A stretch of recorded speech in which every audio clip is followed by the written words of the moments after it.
Hello दोस्तों, good morning. स्वागत है एक बार फिर से आप सभी का एमजेटी एजुकेशन में। साथियों, आज है 16 मई और आज की वीडियो में हम लोग बात करेंगे 16 मई 2025 के most important daily current affair के क्वेश्चंस के बारे में। 16 मई के करंट अफेयर को हम लोग देखें, इससे पहले हम लोग 15 मई का रिवीजन कर लेते हैं। कल हम लोगों ने पढ़ा था कि आयुर्वेद दिवस घोषणा हो चुकी है, अब से 23 सितंबर को मनाया जाएगा। इस बार पहली बार मनाया जाएगा 23 सितंबर को। अब तक ये धनतेरस के दिन मनाया जाता था। संघ लोक सेवा आयोग का नया अध्यक्ष नियुक्त किया गया है अजय कुमार को। पूर्व रक्षा सचिव रह चुके हैं। इसके अलावा अभी विश्व कानून कांग्रेस सम्मान पाने वाले पहले भारतीय वकील बन गए हैं भुवन रिभु।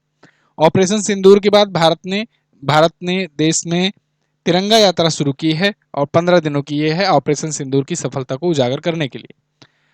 कनाडा में मार्क कार्नी की सरकार में भारतीय मूल की महिला अनीता आनंद को विदेश मंत्री नियुक्त किया गया है कनाडा का। और हरियाणा के राज्यपाल बंडारू दत्तात्रेय जी ने अपनी आत्मकथा लिखी है जनता की कहानी नाम से। इसका विमोचन किया उपराष्ट्रपति जगदीप धनखड़ ने। इसके अलावा महाराष्ट्र राज्य जो है ये कृत्रिम रेत यानी एम सैंड के उपयोग को बढ़ावा देने के लिए एक नई नीति घोषित किया है। BRICS chamber of commerce and industry का अध्यक्ष नियुक्त किया गया हरवंश चावला को। और सीसीआई बिलियर्ड चैंपियनशिप जीत लिया है पंकज आडवाणी ने। पद्मश्री से सम्मानित फेमस कृषि वैज्ञानिक डॉक्टर सुबन्ना अयप्पन का निधन हो गया है। इनका शव मृत पाया गया नदी में। ये टॉप 10 करंट अफेयर के क्वेश्चंस थे कल की वीडियो से, जिनका आपने रिवीजन किया है। अब हम लोग आज के करंट अफेयर को पढ़ेंगे, लेकिन एक बहुत जरूरी सूचना साथियों, अर्जुन बैच और जीएस सफलता 4.0 इन दोनों की प्राइजेस बढ़ने वाली हैं। जीएस सफलता 4.0 खास करके मंडे से इसमें ज्योग्राफी क्लास चलेगी और प्राइस इसका 999 हो जाएगा। तो आप लोग जो है, जिन लोगों ने अभी तक नहीं ज्वाइन किया है वो जाएं फटाफट से ज्वाइन कर लें, क्योंकि अभी ये 499 पे मिल रहा है। अगर आप अभी नहीं ज्वाइन करते हैं तो फिर इसमें संडे के बाद से आपका 4999 में लेना पड़ेगा। एमजेटी ऐप पर अवेलेबल है ये बैच, आप जाकर के वीडियो कोर्स सेक्शन से ले सकते हैं। ठीक है, क्लासेस में आ रही हैं रेगुलर, डेली 2 क्लासेस होती हैं। एक 2 बजे, एक 6 बजे आपका होता है। 2 बजे हिस्ट्री चलती है और 6 बजे होता है पॉलिटी। और सोमवार से आपका ज्योग्राफी चलेगा। ठीक है, तो आप जो है इसको ज्वाइन कीजिए फटाफट से। किसी भी सहायता के लिए संपर्क कीजिए। ध्यान रहे कि 499 आपका ये प्राइस बढ़ करके हो जाने वाला है 999। ओके, पहला क्वेश्चन, 16 मई 2025 को निम्न में से कौन सा दिवस मनाया गया? तो 16 मई 2025 को अभी मनाया गया राष्ट्रीय डेंगू दिवस, नेशनल डेंगू डे। ये डेंगू रोग के प्रति अवेयरनेस फैलाने के लिए मनाया जाता है। डेंगू आप जानते हो मच्छरों के कारण फैलता है, लेकिन क्या मच्छर के कारण होता है? देखो, फैलता तो है, मच्छर इसके वाहक होते हैं। और ये भी पूछा जाएगा कौन सा मच्छर इसका वाहक होता है, तब आप बताना। मादा एंडीज एजिप्टी मच्छर। कौन सा? मादा मादा मच्छर ही काटती हैं, है ना। एंडीज एजिप्टी मच्छर जो हैं ये इसके वाहक होते हैं। ठीक है ना, क्या होते हैं? वाहक होते हैं। और ऐसे ही जो मलेरिया का वाहक होता है वो होता है मादा एनाफलीज मच्छर। क्या है? मादा एनाफलीज मच्छर। नोट डाउन कर लो। उससे मलेरिया फैलता है और ये डेंगू फैलाने का काम करता है। अब आते हैं डेंगू दिवस पर। डेंगू के लिए चार जो है बेसिकली चार वायरस जिम्मेदार होते हैं। डेंगू जो है वायरस जनित रोग है। डेंगू वायरस जनित रोग है, ये भी ध्यान रखना। एक एक छोटा छोटा टर्म में इसलिए फोकस करके बता रहा हूं क्योंकि इसमें कंफ्यूजन रहती है और लोग अक्सर गलत कर देते हैं एग्जाम में क्वेश्चन। डेंगू वायरस जनित है। मलेरिया जो है ये प्रोटोजोआ जनित है। ठीक है, प्रोटोजोआ के कारण होता है, लेकिन फैलाता कौन है? मच्छर। ठीक है, चलिए, तो डेंगू भी ये होता है वायरस की वजह से। डेंगू वायरस जनित रोग है। चार प्रकार के डेंगू वायरस होते हैं, DEN1, DEN2, DEN3 और DEN4।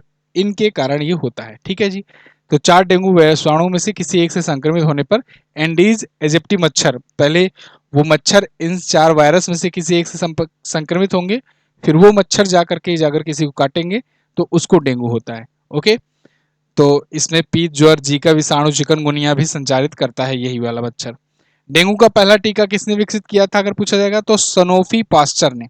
डॉक्टर सनोफी पास्चर ने। इनका नाम था डेंग वैक्सिया सनोफी पास्चर, इसीलिए डेंगू नाम दिया गया, डेंगू। ठीक है, विश्व पोलियो दिवस 24 अक्टूबर को मनाते हैं। 24 अक्टूबर को यूएनओ दिवस भी मनाते हैं। मलेरिया दिवस 25 अप्रैल को मनाते हैं। थैलीसीमिया दिवस 8 मई को मनाते हैं। विश्व अस्थमा दिवस मई के पहले मंगलवार को मनाते हैं। ये रिलेटेड कुछ दिवस थे इसी के। आगे चलते हैं, रिवीजन करेंगे आज मई महीने का अब तक का आया हुआ महत्वपूर्ण दिवस कौन कौन सा है। 1 मई को अंतर्राष्ट्रीय मजदूर दिवस, 1 मई को ही महाराष्ट्र और गुजरात का राज्य स्थापना दिवस, 3 मई को विश्व प्रेस स्वतंत्रता दिवस, 4 मई को विश्व हास्य दिवस इस बार मनाया गया क्योंकि ये मई महीने के पहले संडे को मनाया जाता है। ऐसे ही हर साल मई महीने के पहले मंगलवार को मनाया जाता है विश्व अस्थमा दिवस, इस बार 6 मई को मनाया गया। ठीक है, तो यहाँ पर देखिए मैंने आपको बताया भी है मई के पहले मंगलवार को। इसके अलावा 7 मई को विश्व एथलेटिक दिवस, 8 मई को विश्व रेड क्रॉस दिवस, रेड क्रिसेंट डे भी कहते हैं, 8 मई को विश्व थैलेसीमिया दिवस, 10 मई को विश्व प्रवासी पक्षी दिवस, 11 मई को राष्ट्रीय प्रौद्योगिकी दिवस, 12 मई को अंतर्राष्ट्रीय नर्स दिवस फ्लोरेंस नाइटिंगेल की जयंती पर, 12 से 18 मई को इस बार यूएन वैश्विक सड़क सुरक्षा सप्ताह मनाया गया, 16 मई को राष्ट्रीय डेंगू दिवस। ठीक है, 16 मई को ही सिक्किम राज्य स्थापना दिवस मनाते हैं। अभी हम लोग आगे देखेंगे उसको। अगला क्वेश्चन, कहां पर आतंकवाद विरोधी अभियान ऑपरेशन नादेर शुरू किया गया। ऑपरेशन नादेर बहुत इंपॉर्टेंट है। देखिए अभी कुछ दिन पहले हम लोगों ने कुछ ऑपरेशन देखे हैं, जैसे एक तो हम लोगों ने देखा ऑपरेशन सिंदूर। ऑपरेशन सिंदूर ये किस लिए था, पाकिस्तान में घुस करके पहलगाम में हुए आतंकी हमलों का बदला लेने के लिए। इसके बाद हम लोग अभी चला रहे हैं एक और operation, operation killer. Operation killer नाम से चलाया जा रहा है, ध्यान रखना, इसके बारे में भी मैं आपको कल बताऊंगा। इसके तहत आतंकवादियों को ढूंढ ढूंढ करके शूट आउट किया जा रहा है। अब तक 6 आतंकवादी मारे जा चुके हैं कश्मीर घाटी में। इसके अलावा एक और ऑपरेशन अभी शुरू किया गया है जिसके बारे में इस क्वेश्चन में चर्चा है। ठीक है, वो है ऑपरेशन नादेर। नादेर इसके तहत भी यही किया जा रहा है, सेम काम जम्मू कश्मीर में। ये भारतीय सेनाओं के द्वारा चलाए जा रहे हैं, सेना के द्वारा। ठीक है, सेना के द्वारा चलाए जा रहे हैं। जम्मू कश्मीर में ऑपरेशन नादेर भी चलाया जा रहा है। ऑपरेशन नादेर की कहानी यह है कि नादेर वहां पर एक जगह का नाम है जो आतंकवादी जहां पर रहते थे, इसीलिए वहां पर उनको एलिमिनेट करने के लिए उसी के स्थान के नाम पर नाम दे दिया गया ऑपरेशन नादेर। ठीक है ना, तो anti terror operation in Jammu and Kashmir, इसके लिए ये ऑपरेशन नादेर शुरू किया गया हुआ है। ये त्राल के, जम्मू कश्मीर में त्राल के नादेर इलाके में खुफिया जानकारी मिलने पर संयुक्त अभियान शुरू किया गया और इसलिए ऑपरेशन नादेर नाम दिया गया। ठीक है जी, चलिए अगला, भारतीय सेना द्वारा मई 2025 में किस खिलाड़ी को मानद लेफ्टिनेंट कर्नल के पदोन्नत किया गया। तो देखो नीरज चोपड़ा का नाम आपने जरूर सुना होगा भाई, गोल्डन बॉय है, golden boy, golden boy Neeraj Chopra. Olympics में गोल्ड जीते थे, इस बार वाले नहीं, पिछली बार वाले, इस बार सिल्वर जीते थे। तो टोक्यो ओलंपिक में गोल्ड जीते थे ये। इनको मानद लेफ्टिनेंट कर्नल के पद पर पदोन्नत किया गया है। पदोन्नत मतलब पहले से ही थे पद पे किसी, हाँ बिल्कुल, पहले से ये आर्मी के कई पदों पर रह चुके हैं नीरज चोपड़ा, और ये अब पदोन्नत किए गए हैं। ये मानद पोस्ट पर हैं, मतलब इनको उपाधि टाइप की मिली हुई है। ये ऐसे फोर्स को वॉलंटियर फोर्स भी कहते हैं, है ना।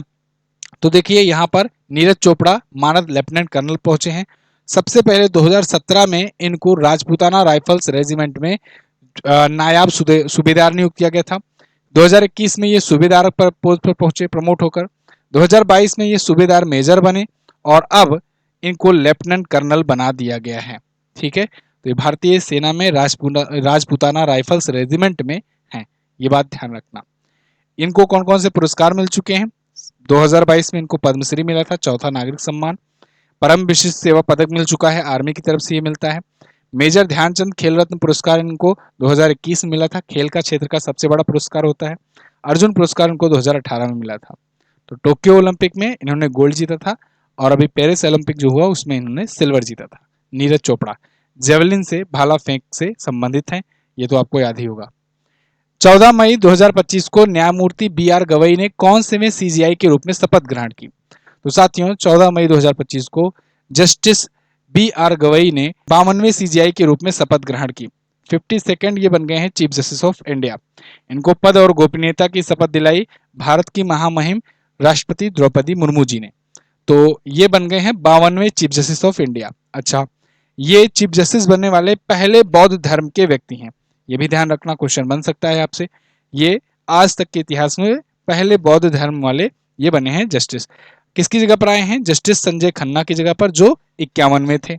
इनसे भी पहले 50 में थे डीवाई चंद्रचूड़। ओके, कब तक रहेंगे? इनका कार्यकाल रहेगा 23 नवंबर 2025 तक। मतलब अभी ज़्यादा समय नहीं है, मतलब आप समझो कि अभी मई चल रहा है, नवंबर तक ये रहेंगे, लगभग 6 महीने तक रहेंगे। ठीक है, अगला, हाल ही में कहां पर 12 दिवसीय सरस्वती पुष्करलू कुंभ शुरू हुआ? सरस्वती पुष्करलू कुंभ, ये भी एक कुंभ मेले की तरह ही होता है। ये तेलंगाना में आयोजित किया जाता है।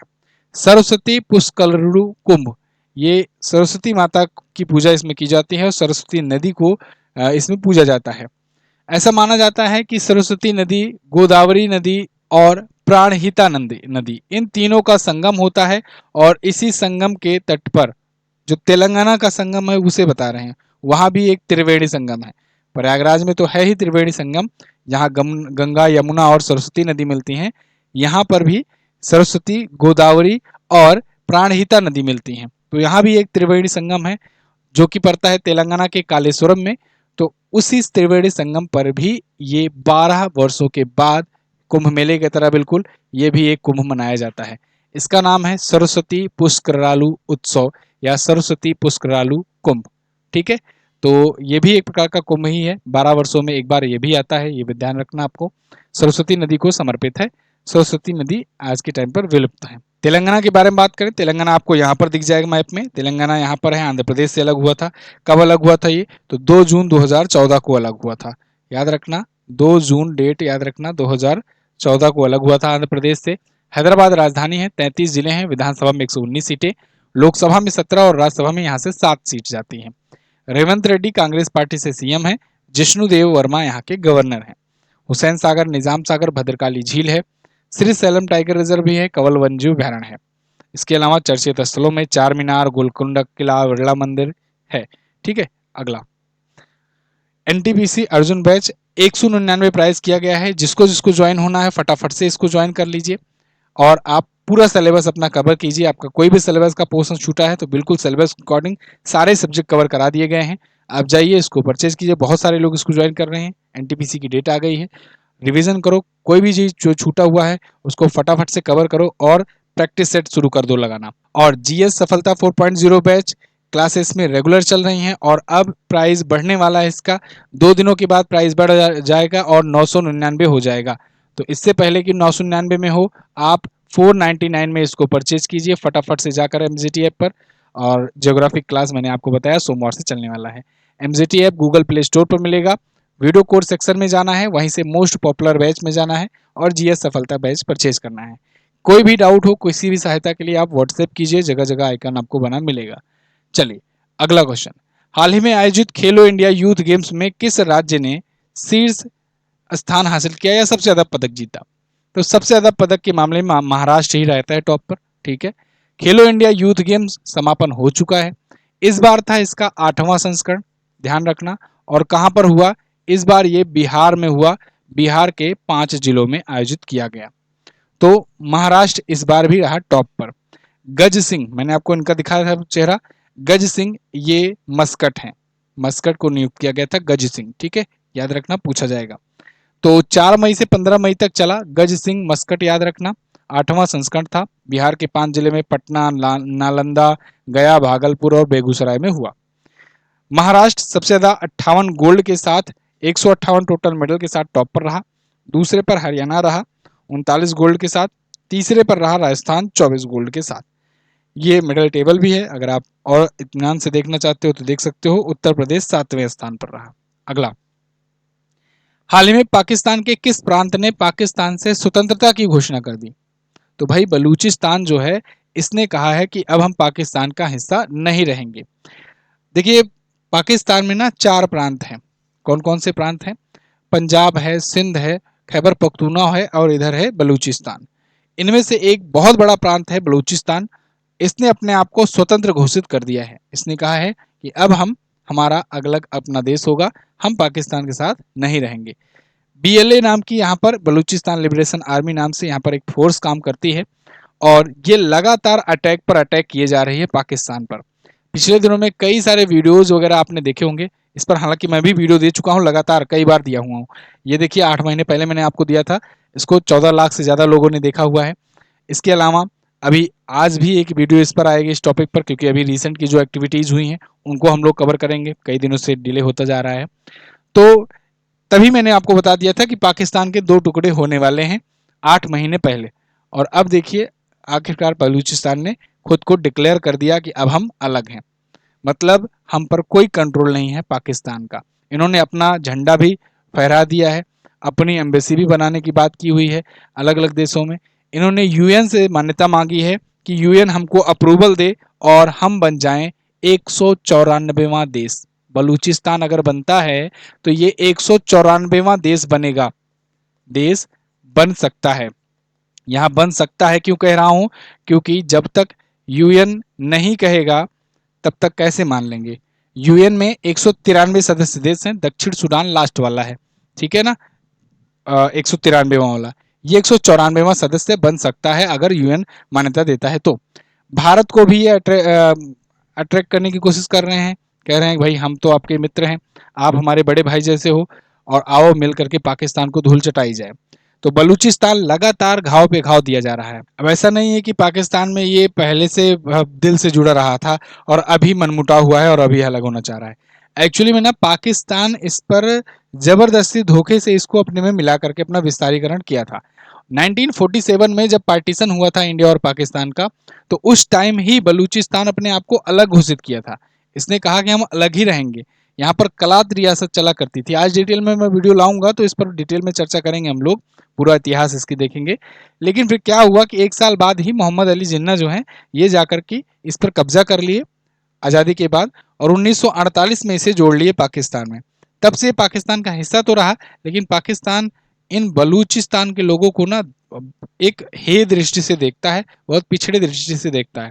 पाकिस्तान में जो पंजाब प्रांत के लोग हैं ये केवल अपने आप को एलीट मानते हैं, बाकी सब कोई ऐसे हे दृष्टि से देखते हैं। ऐसे ही बंगालियों को देखते थे, जिस वजह से 1971 में बांग्लादेश अलग देश बना। तो ये बात है, और डिटेल में आज दिन में हम लोग इस पर चर्चा करेंगे ही। आगे बढ़ करते हैं। किस देश में विश्व का पहला वाणिज्यिक पैमाने का ई मेथेनॉल संयंत्र खोला गया? तो विश्व का पहला कॉमर्शियल लेवल का ई मेथेनॉल संयंत्र ये खुला है डेनमार्क में। ध्यान रहे, ई मेथेनॉल संयंत्र है ये, डेनमार्क में खुला है, विश्व का पहला है। डेनमार्क वही देश है जिसने कार्बन डंपिंग की प्रक्रिया सबसे पहले शुरू की थी, जिसने पूरा का पूरा एक कार्बन द्वीप बनाने की घोषणा की थी। इसने कहा था समुद्र के अंदर कार्बन को स्टोर करेंगे। डेनमार्क वही देश है। मतलब इससे ये निकलता है अर्थ कि ये पर्यावरण को लेकर के कितना ज़्यादा सजग है, पर्यावरण से रिलेटेड कितनी बड़ी बड़ी चीज़ें करता है। तो डेनमार्क जो है इसने अभी ई मेथेनॉल प्लांट लॉन्च किया है। ई मेथेनॉल प्लांट से क्या होगा? मेथेनॉल साथियों, भारत सरकार भी इस पर काम कर रही है। आप देख रहे हो कि डीजल पेट्रोल की जगह हम लोग कुछ कुछ परसेंटेज मात्रा में मेथेनॉल का यूज कर रहे हैं। मेथेनॉल का यूज करने से कार्बन का एमिशन कम होता है।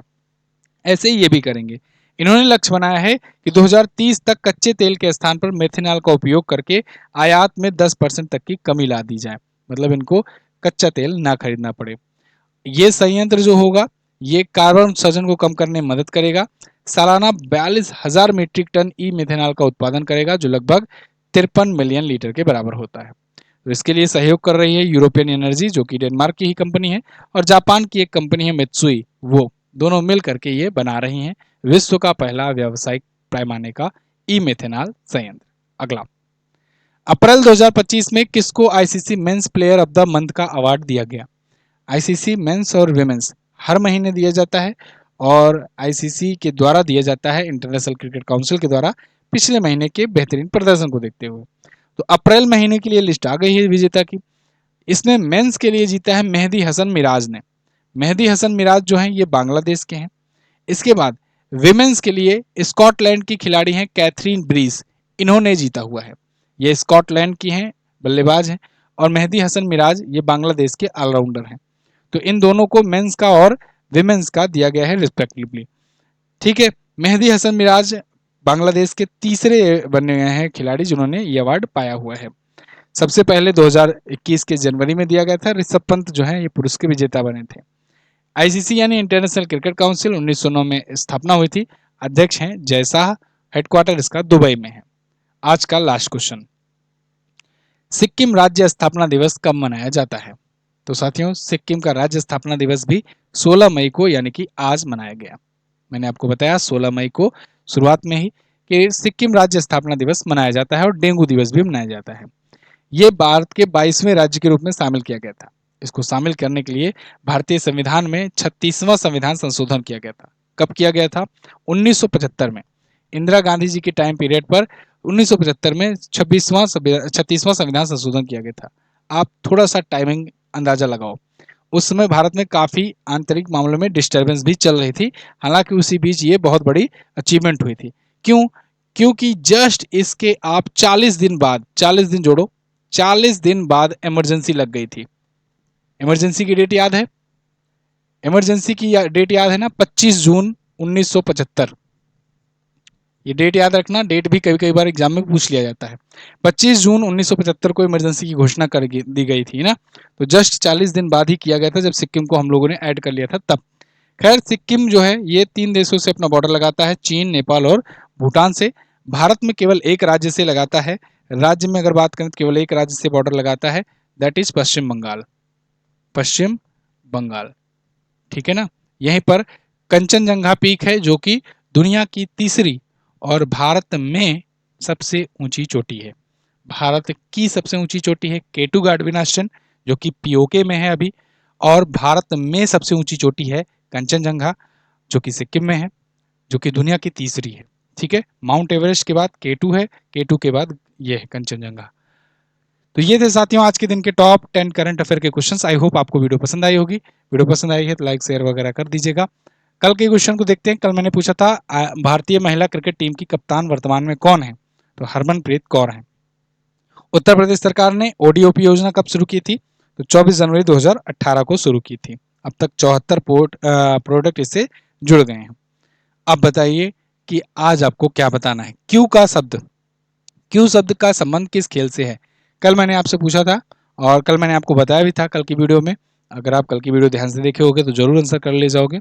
बहुत इंपॉर्टेंट क्वेश्चन है, कई बार एग्जाम में पूछा जा चुका है।